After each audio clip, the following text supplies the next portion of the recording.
If you head down a dirt road near Sweeney, Texas, keep your eyes peeled.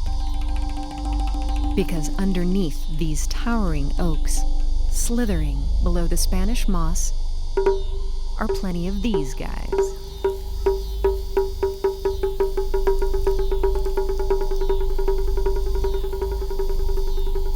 This is Copperhead Country.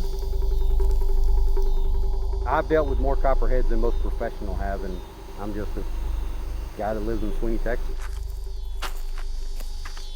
Lee Hubbard's property is overrun with copperheads. Common throughout much of the state, these small, venomous pit vipers seem to really like Lee's place.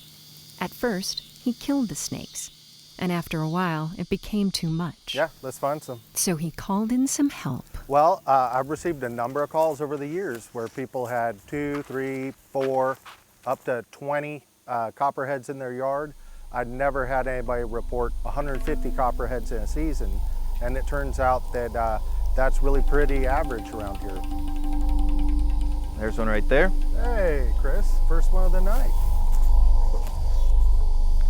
Is this how you normally find them? Yes, Just here at the base of the tree? Yep, they sit by the base of the trees waiting for the cicadas. There's that classic pit viper head shape.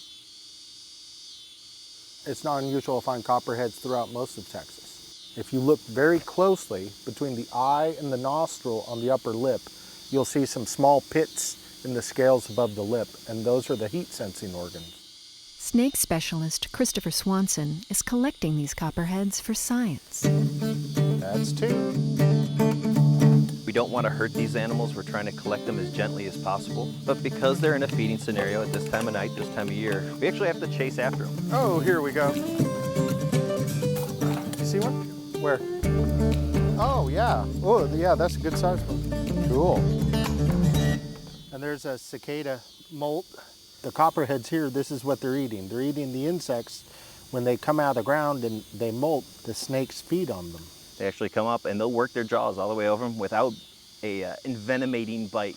They have no purpose to do that, which is why we found their venom very, very interesting. There you go.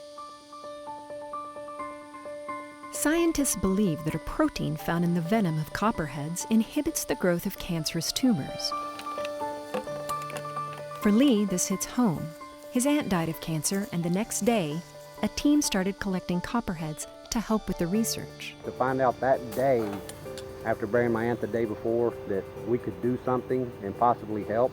I have 2 daughters, have a beautiful wife, so personal. I mean, copperheads in them could save one of my family members. So that's why I do it.